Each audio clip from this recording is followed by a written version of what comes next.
সকলকে জয় যিশু। প্রভু যিশু খ্রিস্টের নামে আপনাদের সবাইকে স্বাগত করি। যারা যারা এই ভিডিওটি দেখছেন, আপনারা দেশ থেকে হোক বা বিদেশ থেকে, যেখান থেকে হোক না কেন এই ভিডিওটি দেখছেন, আপনাদের সবাইকে ওয়েলকাম করি। তো বন্ধুরা, এক বাক্য রয়েছে, বাক্যটি প্রথমে পড়ব। তো বাক্যটি হলো যোহন 15 অধ্যায় 2 নম্বর বাক্য। দেখুন বাক্যতে কি বলছি।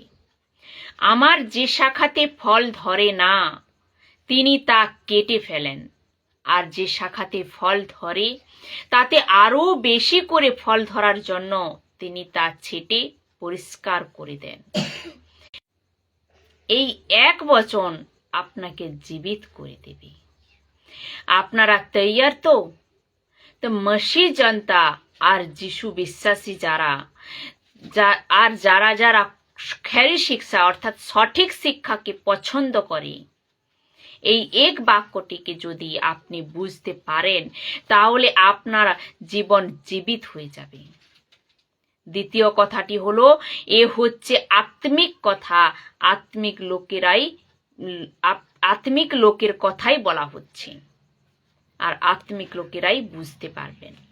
তো বন্ধুরা, আপনারা ভালো করে বুঝুন, এখানে চার্চের কথাও বলা হচ্ছে। চার্চ দুই ধরনের লোক আছে।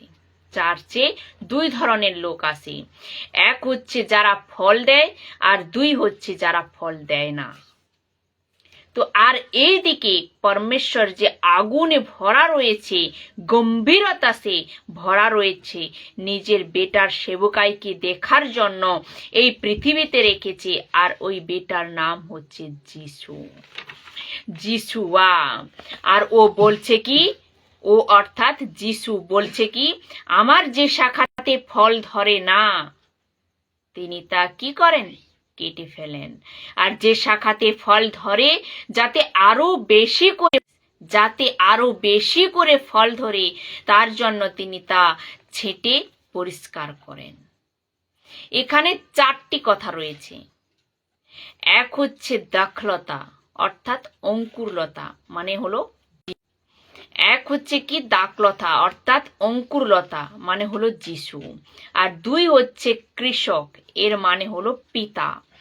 আর 3 হলো এক শাখাতে ফল ধরে, আর 4 হলো আরেক শাখাতে ফল ধরে না। তো 15 অধ্যায় 1 নম্বর বাক্যে বলছে যে, I am the true vine, আমিও প্রকৃত অঙ্কুরলতা, আর আমার পিতা অঙ্কুর ক্ষেতের প্রকৃত কৃষক। যিশুকে পিতা পরমেশ্বর এক প্রকৃত অঙ্কুরলতা রূপে রেখেছেন চার্চের অন্তরে। যিশু বলছে কি, আমি ও ট্রু ভাইন। যিশু বলছে কি, বলছে যে আমি ও ট্রু ভাইন, আমি ও প্রকৃত অঙ্কুরলতা, আর যে লতা আমার থেকে জুড়বে ও তো ফল নিয়ে আসবে। ওকে যে আমার থেকে যা কিছু মিলবে তা আমি ওকে দেব, কারণ আমি প্রকৃত অঙ্কুরলতা। তো বন্ধুরা, যিশু কেন এরকম বলেছে, যে শাখাতে ফল ধরে না তিনি কেটে ফেলেন, আর যে শাখাতে ফল ধরে, যাতে আরো বেশি করে ফল ধরে, তার জন্য তিনি ছেঁটে পরিষ্কার করেন? এরকম কেন বলেছেন? তার পেছনে কি ঘটনা ঘটেছিল, বা এরকম বলার উদ্দেশ্য কি, তা আমি আপনাদেরকে বলছি। আপনারা জানেন কোথায় এই কথাগুলো হচ্ছিল? এ হচ্ছিল উপরকোটরিতে। কোথায়? উপরকোটরিতে, যাকে বলে আপার রুম। এখানে যিশুর শুধুমাত্র 11 জন শিষ্য ছিলেন। এখানে যিশুর 11 জন শিষ্য ছিল, কিন্তু 12 নম্বর শিষ্যটি কোথায় গিয়েছিল? ও 12 নম্বর শিষ্যটির নাম হলো জিহুদা ইস্করিয়ত। এই পুস্তকে 13 অধ্যায় বাক্য 27, 28, 29, 30 এ আপনি যদি পড়েন, তাতে লেখা রয়েছে, জিহুদা ইস্করিয়তকে যেই ব্রেড এর টুকরো দিয়েছিলেন, ঠিক তখনই শয়তান ওর মধ্যে জাগ্রত হয়েছিল। আর বাক্য 30-এ বলছে কি, ও ওখান থেকে উঠে চলে গিয়েছিল। যিশু যখন বলছে জিহুদা ইস্করিয়তের মতো লোক আজও মসিহের সাথে জুড়ে তো রয়েছে, কিন্তু কোনো ফল নিয়ে আসছে না, কিন্তু কোনো কিছু নিয়ে আসছে না। পরমেশ্বর পিতা বলছে কি, তুমি তো আমার বেটার সাথে জুড়ে তো রয়েছো, কিন্তু তুমি তো ফল নিয়ে আসছো না। তখন যিশু পিতার সম্বন্ধে বলছে যে ও এক এমন পিতা, ও এক এমন কৃষক যে আমাকে এরকম শাখার সাথে বা এরকম শাখা আমার সাথে বরদাস্ত করবে না যে ফল দেয় না। আর দ্বিতীয় কথাটি হলো, আমি এখন আপনাদেরকে বলছি, brothers and sisters and third gender, পাস্টার, bishop, apostle, বিশ্বাসী, যে এই ভিডিওটি যারা এই ভিডিওটি দেখছেন তাদের সবার উদ্দেশ্যে বলছি, তুমি কি রকম শাখা বা কি রকম ডালি। যিশুতে সব কিছু নিচ্ছ, যিশুর নাম নিয়ে মসি জীবন কাটাচ্ছ, যিশুর নাম নিয়ে বিশ্বাসী হয়ে ঘুরে বেড়াচ্ছ, কিন্তু তুমি কি ফল নিয়ে আসছো? আর যদি তুমি ফল আনছো তো আমি তোমাকে স্যালুট করি, কিন্তু যদি ফল আনছো না, তাহলে কেটে ফেলা হবে। যোহন 15 বাক্যে বলছে কি, যিশু বললেন, আমি প্রকৃত অঙ্কুরলতা আর আমার পিতা অঙ্কুর ক্ষেতের প্রকৃত কৃষক। তো এখানে পিতা কে? যে বাগানকে সাজায়, এখানে পিতাকে যে বাগানকে সাজায়, অঙ্কুরলতাকে সাজায়, এরকম হাজব্যান্ডম্যান যে কিনা নিজের ঘরকে প্রোটেক্ট করে, যে নিজের ঘরকে প্রোটেক্ট করে এবং দাগ কি বাড়ি বা অঙ্কুরলতাকে প্রোটেক্ট করে। এখানে যিশুর কথা হচ্ছে না, এখানে পিতার কথা হচ্ছে। পিতা পরমেশ্বর যে কিনা নিজেকে কৃষক বলে, এমন যে কিনা নিজের বাগানকে গম্ভীর রয়েছে, নিজের বাগানকে নিয়ে গম্ভীরভাবে রয়েছে। ও বিলকুল মজাক বরদাস্ত করবে না, টাইম পাস বরদাস্ত করবে না, এমনকি ও এরকম খ্রিস্টানকে বরদাস্ত করবে না যে কিনা যিশুকে বিশ্বাস করার পর, উদ্ধার পাওয়ার পর সুস্থ পড়ে রয়েছে এবং কোনো ফল নিয়ে আসছে না, সাংসারিক হয়ে গেছে এবং সাংসারিক কথাতে ফেসে রয়েছে। এরকম লোককে এ কৃষক বিলকুল পছন্দ করে না। লেখা আছে, কৃষকের কাজ একই, কাটা আর ছাঁটা। যে ফল দেয় তাকে, তো বলছে কি, কৃষকের একটাই কাজ, যে ফল দেয় তাকে ছাঁটে আর যে ফল দেয় না তাকে কাটে। তো লেখা আছে কি, জীবিত পরমেশ্বরের হাতে পড়া বহুতই ভয়ানক। তাহলে যে পেন্টিকস্টাল, ক্যারিসমাটিক, ইজি চার্চ, বাপ্তিস্মা চার্চ, যে কোনো ডিনোমিনেশন হোক না কেন, আমি সবার কথা বলছি এবং আমি নিজের কথাও বলছি, বিশ্বাসীদের বলছি, খরি শিক্ষক বা সঠিক শিক্ষা যারা দেয় তাদের কথাও বলছি, সোশ্যাল প্ল্যাটফর্মে যে প্রিচ করে আমি ওদেরকেও বলছি, আর পুরো বিশ্বতে যে পুরো বিশ্বতে বিশ্বাসী লোক আছে আমি ওদের কথাও বলছি। এ হচ্ছে আপনার পিতা পরমেশ্বর, যে হাতে কাঁচি নিয়ে ঘুরছে। পরমেশ্বর পিতা কি প্রেম করে? হ্যাঁ, বিলকুল করে। পরমেশ্বর পিতা আশীষ দেয়? হ্যাঁ, বিলকুল দেয়। পরমেশ্বর পিতা চাঙ্গাই দেয়? হ্যাঁ, বিলকুল দেয়। পরমেশ্বর পিতা অনুগ্রহ দেয়? হ্যাঁ, বিলকুল দেয়। তাহলে কাকে দেয়? ও সবাইকে দেয় না। বলছে কি, ও সবাইকে দেয় না, ও সবার সঙ্গে টাইম পাস করে না, ও সবার উপর দেয় না। এবার আপনারা একটু ভাবুন, আপনি কোথায় রয়েছেন? সবুজ ডালিতে না শুকনো ডালিতে? সবুজ ডালিতে অর্থাৎ যে ফল দেয়, আর শুকনো ডালি অর্থাৎ যে ফল দেয় না। আপনি নিজেকে যিশু বিশ্বাসী তো বলছেন, কিন্তু ফল নিয়ে আসছেন না। যিশু বিশ্বাসী তো নিজেকে বলছেন, কিন্তু ফল নিয়ে আসছেন না, তাহলে তো ডালি শুকিয়ে গেছে, তাকে তো কেটে ফেলা হবে। আর যে ফল দিচ্ছে যিশু বিশ্বাসী, তাকে তো ছেটে ফেলা হবে, কেননা সে যাতে আরো বেশি করে ফল দেয় বা ফল নিয়ে আসে। তো বন্ধুরা, এখন পর্যন্ত আপনাদের কেমন লাগছে আপনারা টাইপ করে বলতে থাকুন। তো যে পরমেশ্বর পিতাকে আমরা বলি না যে এ পুরো দুনিয়াকে প্রেম করে, হ্যাঁ প্রেম করে, তো প্রেমও তো করে, তার সাথে তিনি এক কৃষকও। কৃষকের কাজ কি তা আপনারা ভালো করে জানেন।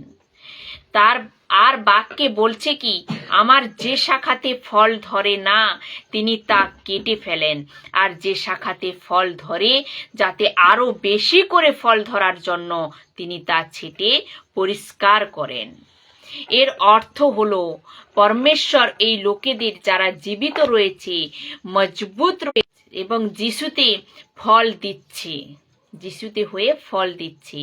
আর লেখা আছে যোহন 15 অধ্যায় 7 আর 8 নম্বর বাক্যে লেখা আছে যে আমার পিতার মহিমা, খুশি ও আনন্দ মিলে আমার যে শাখাতে রয়েছে আর যে প্রচুর ফল আনছে। যত বিশ্বাসী লোক শুনছেন, আপনি যদি ফল না দেন তাহলে ওনার হাতে কাঁচি তৈয়ার রয়েছে। এবার আপনাদের মনে প্রশ্ন উঠতে পারে, ফল দেওয়ার উদ্দেশ্য কি? ফল দেওয়ার উদ্দেশ্য হলো মসিহির কাজ করা, মসিহার জন্য মজবুত হওয়া, সাক্ষী দেওয়া। ভারতের মসি, মুম্বাইয়ের মসি, আপনি তো মসি বা বিশ্বাসী তো বেনে গেছেন, কিন্তু আপনি এরকম বিশ্বাসী, এরকম মসি তো বানেননি যাকে বলে কোনো ফল নেই, কোনো ফল নেই। টাইম পাসে বিশ্বাসী জীবন, সুস্থ জীবন। নামধারী মাসি, কেবল নামের জন্য সানডে টু সানডে চার্চে যাচ্ছেন আর তার সাথে সাথে সংসারের সাথে লিপ্ত হয়ে গেছেন এবং সংসারের গান শোনা, থিয়েটার যাওয়া, গার্লফ্রেন্ড, বয়ফ্রেন্ড ও এক্সট্রা ম্যারিটাল অফার ও সব কিছু যে সংসারে এক ব্যক্তি করে তা আপনারাও করছেন।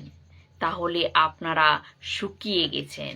আর এরকম লোককে পিতা বলছেন যে ডালি আমার হয়ে, এমনকি যিশু বলছে আমার যে শাখাতে ফল ধরে না, যিশু বলছে কি আমার পিতা নিজের হাতে কাঁচি নিয়ে দাঁড়িয়ে আছেন কাটার জন্য, আর যে ফলে তাকে ও ছেটে পরিষ্কার করে। মথি 22 অধ্যায় 32 নম্বর বাক্যে বলছি, তিনি বলেছেন আমি আব্রাহামের ঈশ্বর, ইসাকের ঈশ্বর ও জাকবের ঈশ্বর। ঈশ্বর মৃতদের ঈশ্বর নন, তিনি জীবিতদেরই ঈশ্বর। এই তিন এমন ক্যারেক্টারের ছিলেন যে এরা যখন দর্শন পেলেন তখন এরা বেরিয়ে গেলেন, এদের যখন বুলাহাট পেয়েছিলেন তখন এরা বেরিয়ে এলেন। এদের কোনো কাজ ছিলেন তা এরা ওই কাজ করতে চলে গেলেন। যিশু বলছে আমার পিতা নিজের নাম এদের সঙ্গে জুড়েছেন, তারা হলো আব্রাহাম। এরা জীবিত রয়েছে, এর জন্য তো বলছে আমি জীবিতদের ঈশ্বর, মৃতদের না। আমার প্রশ্ন আপনাদের কাছে, আপনি তো বিশ্বাসী হয়ে গেছেন, চার্চে যাচ্ছেন, বাইবেল পড়ছেন, প্রার্থনা করছেন, আরাধনা তো করছেন, পাস্টার, অ্যাপোস্টল, বিশপ, প্রফিট, জানি না কি কি বেনে ঘুরছেন, কিন্তু আপনি কি জীবিত রয়েছেন? কিরকম লাগবে আপনি পরমেশ্বরের কথা মেনে চলেন?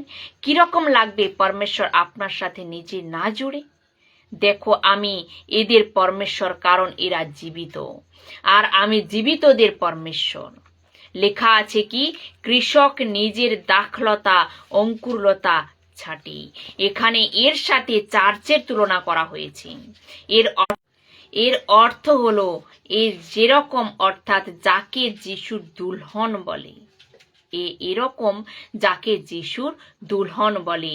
মসিহ দেহতে এরকম লোক যে কিনা চার্চে এসে বসে, দু ধরনের মানুষ, এক ফল দেয় আর এক ফল দেয় না। এবার একটু ভেবে দেখুন, আরাধনা কাদের জন্য করা হয়? আরাধনা কাদের জন্য করা হয়? দুজনের জন্য। পাস্টার প্রার্থনা কাদের জন্য করে? দুজনের জন্য। আর পাস্টার বলছে যে, আর পরমেশ্বরের দাস বলছে, প্রভু আমি প্রার্থনা করছি একে আশীষ দে, এর চাকরি পায়, বিজনেস চলে, বাচ্চা ভালো থাকে, ঘর মিলে, আর এর উন্নতি হয়, আর না জানি কত আশীষ এরকম প্রার্থনা করে। আর তার ওপর থেকে প্রার্থনা বলে কি, আমি একে কবে কেটে ফেলেছি, প্রভু বলে কি, এ তো কবে থেকে কেটে বসে আছে। আর এ তাইত অর্থাৎ 10 মাংস দিয়ে থাকে, যা কিনা 10 মাংস দেওয়া ঠিক নয়। আর যে দেয় ও নিজের মর্জিতে দেয়। 10 কেন, 20 দিন, এ কথা আলাদা। এছাড়াও এ চার্চকে মেরামত করার জন্য পয়সা দিয়ে থাকে। কিন্তু একে তো কবে পরমেশ্বর কেটে ফেলেছে। এ ওয়ার্শিপ করছে, স্তুতি করছে, কিন্তু এ কাটা। আবার ওকে দেখুন যে ফল দিচ্ছে, ওকে পরমেশ্বর নিজে ফলাবেন। ওনার আশীষ, চাকরি, শরীর, হেলথ, বাচ্চা, পরিবার, ওর যা কিছু, সব কিছুতে পরমেশ্বর বলছে আমি ওকে ব্লেস করব, কেননা ও ফল দিচ্ছে। এক বাক্যে লেখা আছে যে মাঙ্গার আগে পরমেশ্বর জানে যে, তাহলে বাক্যে কি লেখা রয়েছে? যে মাঙ্গার আগে পরমেশ্বর জানে যে আমাদের কি কি দরকার। আজকাল কিরকম লোক পাস্টারের পেছনে ভাগছেন, যাদের কেটে ফেলা হয়েছে ওই রকম লোক পাস্টারের পেছনে ভাগছে। বলছে কি, পাস্টার আশীষ মিলছে না, আর পাস্টার প্রার্থনা করে করে থেকে যাচ্ছেন, অর্থাৎ পাস্টার প্রার্থনা করে করে থাকান্বিত হচ্ছেন। এরকম মানুষকে কোথা থেকে আশীষ মিলবে? যোহন 12 অধ্যায় 26 নম্বর বাক্যে বলছি, কেউ যদি আমার সেবা করে তবে অবশ্যই সে আমাকে অনুসরণ করবে, আর আমি যেখানে থাকি আমার সেবকও সেখানে থাকবে। কেউ যদি আমার সেবা করে তবে পিতা তাকে সম্মানিত করবেন। আমি তোমাদের একটা কথা জানিয়ে দিই যে আপনি যদি ফল দিচ্ছেন তাহলে আপনাকে আশীষের জন্য প্রার্থনা করতে হয়। বিজনেসের জন্য, চাকরির জন্য, পরিবারের জন্য, কোনো কিছুর জন্য আপনাকে প্রার্থনা করতে হবে না। কেননা লেখা আছে পরমেশ্বর পিতা আপনাকে আদর করবেন, সম্মানিত করবেন। এর অর্থ হলো পরমেশ্বর নিজের থেকে আপনাকে ব্লেস করবেন। লেখা আছে কি না, when you stop going you start doing। এর অর্থ হলো আপনি যখন ফল দিচ্ছেন না, তাহলে আপনার মরার সফর শুরু হয়ে যাচ্ছে। তো বন্ধুরা, আমি এখানেই শেষ করছি, আর আশা করি যে আপনারা সব তো শিখছেন, কিন্তু নিজেকেও ফলবন্ত বানো, আর অন্যদেরকেও বানাতে শেখাও। আর যদি পারেন তাহলে এই ভিডিওটি ওই সব লোকেদের কাছে পৌঁছাও যারা বিশ্বাসী হয়েও সুস্থ পড়ে রয়েছে, কেননা কোনো ফল দিচ্ছে না, সাংসারিক জীবনে লিপ্ত হয়ে রয়েছেন। এই মেসেজটি ওদের কাছে পৌঁছাও। যোহন 15